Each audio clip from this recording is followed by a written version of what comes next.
97 रोजी 11 जुलैला हत्याकांड घडलं होतं डॉक्टर बाबासाहेब आंबेडकरच्या पुतळ्याच्या निमित्तानं। आणि पुतळ्याच्या निमित्तानं जेव्हा उद्रेक झाला त्यावेळेला तिथं पोलीस अधिकारी मनोहर कदमने कसलाही इशारा न देता त्यांनी अंधाधुंद गोळीबार केला आणि त्याच्यामध्ये 11 लोक हकनाक मारली गेली। आणि या संदर्भात आम्ही रिपब्लिकन पार्टी ऑफ इंडिया आरकेच्या वतीने सतत आंदोलन करत राहिलो, परंतु अद्यापही मनोहर कदमला आमची मागणी होती की 302 खाली त्याला अटक करून फाशी देण्यात यावी, मात्र अद्यापही त्याला फाशी देण्यात आली नाही किंवा त्याला साधी अटकही करण्यात आली नाही। आणि या देशामध्ये मला असं वाटतं प्रचंड दुर्दैव आहे की इथे न्याय होतो की नाही याच्यावर मोठे एक प्रश्नचिन्ह आहे। शासन आणि प्रशासन सतत दलितांच्या समस्या जर काही उद्भवल्या तर त्या संदर्भात ते कधीही म्हणजे आपलेपणाने काम करतात किंवा गुन्हेगारांना शासन होईल असं काही करतात असं कधीही जाणवत नाही। आणि आम्ही मनोहर कदमला पोलीस अटक करत नाहीत म्हणून आम्ही कोर्टात गेलो। ॲडव्होकेट शकील अहमद, त्याच्यानंतर ॲडव्होकेट संग्राज रुपवते, ॲडव्होकेट प्रधान, ॲडव्होकेट परत आपले ॲडव्होकेट बनसोडे साहेब, आम्ही सर्व कोर्टामध्ये लढत होतो। आणि दुर्दैवानं की ह्या देशामध्ये आम्ही ही लढाई कोर्टाची सुद्धा लढत असताना मनोहर कदमला आम्ही अटक करायला भाग पाडलं कोर्टामध्ये, मात्र पोलीस यंत्रणा एवढी सतर्क होती की त्यांनी ताबडतोब त्याला अटक न होता ताबडतोब त्याला जामीन मिळाला। आणि आज मनोहर कदम नावाचा माणूस जो पोलीस अधिकारी होता त्याने आज सनातनवाल्यांना तो बंदुकीचं प्रशिक्षण देतोय। ही जर एवढी घाणेरडी मानसिकता असणारी लोक महाराष्ट्रात जर असतील तर ह्या महाराष्ट्राचं हे दुर्दैव आहे। कारण आम्ही सांगतो महाराष्ट्र पुरोगामी आहे, परंतु इथे हे एक जातीयतेचं प्रचंड मोठ्या प्रमाणावर पीक येतंय असं वाटतंय। गृहमंत्री झाले तर तुम्ही काय तुमची किंवा काय माहिती आहे किंवा तुमची काय प्रतिक्रिया? ते गृहमंत्री झाले आणि सरकार आलं, तुम्ही एक सरकार उलथून पाडलं, शिवसेना आणि भाजपचं काँग्रेस राष्ट्रवादी सरकार आलं, तर त्यांनी काय इम्प्लिमेंट केले की नाही, अंमलबजावणी केली की नाही युनिव्हर कमिशनची? इथे एक म्हणजे मुद्दा असा येतो की जेव्हा हे हत्याकांड घडलं त्याच्यानंतर छगन भुजबळ हे रमाबाई कॉलनीमध्ये आले आणि त्यांनी तिथं प्रचंड आक्रोश आणि संताप व्यक्त केला। आणि त्या संतापानंतर आंबेडकरी जनतेने प्रचंड मोठ्या प्रमाणावर सत्तांतर घडवून आणलं या महाराष्ट्रात। त्याच्यानंतर 4 खासदार सुद्धा झाले आणि इथे काँग्रेस राष्ट्रवादीचं सरकार आलं, परंतु ज्या वेळेला आम्ही उपमुख्यमंत्री छगन भुजबळ यांना भेटायला गेलो त्यावेळेला शकील अहमद आणि ॲडव्होकेट रुपवते आणि मी स्वतः होतो तिथे। आम्ही तिघं भेटायला गेलो छगन भुजबळला त्यांच्या बंगल्यावर आणि त्यांना आम्ही सांगितलं डेट झाल्यानंतर की मनोहर कदमला 302 कलमाखाली अटक करून त्याच्यावर योग्य ती कारवाई करा। परंतु भुजबळांनी त्यावेळेला एवढं म्हणजे ठासून सांगितलं 302 पेक्षा 304 कलम फार भारी आहे आणि आम्हाला कसलेही बोलण्याची संधी न देता त्यांनी पटकन ते निघून गेले।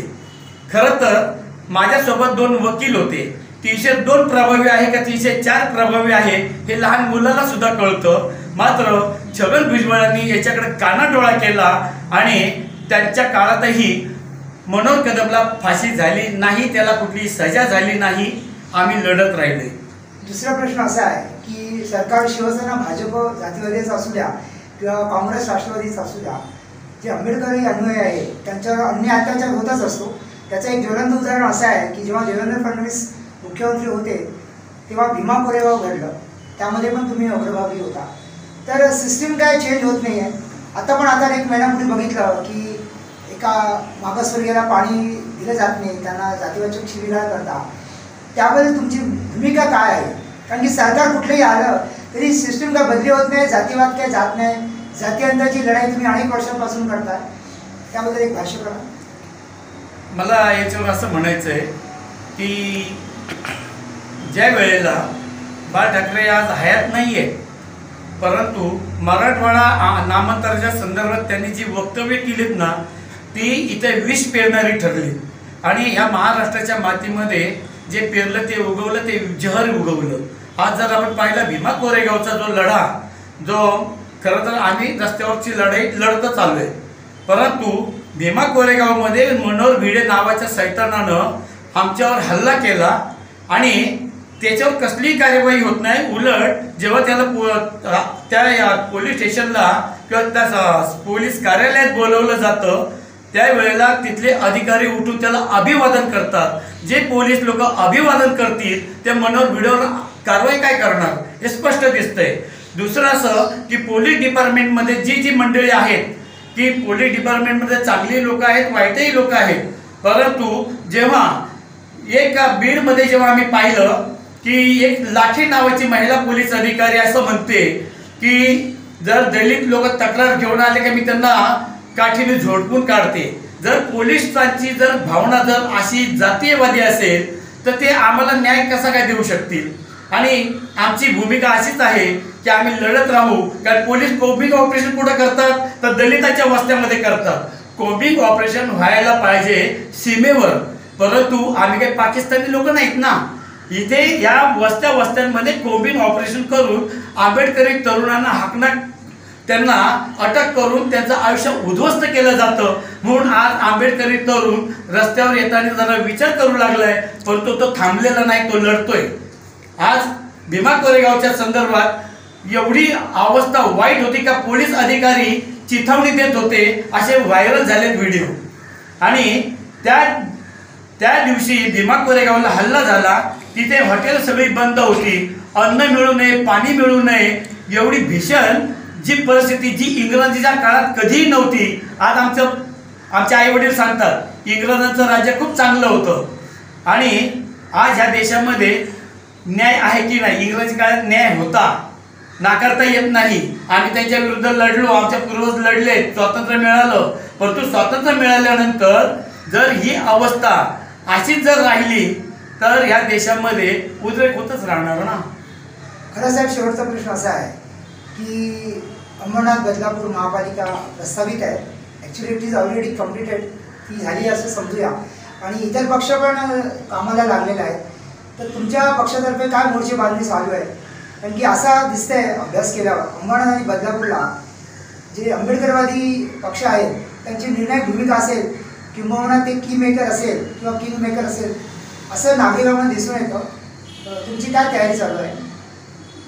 काय राजकारणामध्ये खोटं बोलून रेटून बोलावं लागतं, परंतु ते काही योग्य नाहीये. इथे जी सत्य परिस्थिती आहे का पैसा वाटला जातो आणि मतं विकत घेतली जातात, हे दळदळीत सत्य आहे. आणि जर अशा अवस्थेत आम्ही लढणार आहोत आणि लढतच राहू, आम्ही उमेदवार उभे करणार आहोत. किती मतं पडतील आम्ही विचार नाही करत, परंतु आम्ही मात्र नेटाने लढणार आहोत. या अंबरनाथ आणि बदलापूर नगर जेव्हा इलेक्शन होईल. समविचारी पक्षांशी आघाडी युती करण्याचा विचार आहे का? हा, आमचा समविचारी म्हणजे थोडंफार आम्ही जवळ काँग्रेस आणि राष्ट्रवादीच्या जवळ जाऊ शकतो. शिवसेना, बीजेपी किंवा मनसे याच्याकडे आम्ही कधीच जाऊ शकत नाही. तर त्याच्या ज्या भूमिका आहेत त्या आंबेडकरी चळवळीला किंवा देशहिताच्याच नाही असं आमचं मत आहे. मी आता महाराष्ट्रामध्ये शिवसेना, काँग्रेस, राष्ट्रवादीचं संयुक्त सरकार आहे आणि भाजप तुमचा विरोधी पक्ष आहे. मग तुम्ही काँग्रेस म्हणा किंवा राष्ट्रवादीशी कशी युती करा किंवा कशी तडजोड करा, कशी बोलणी करा?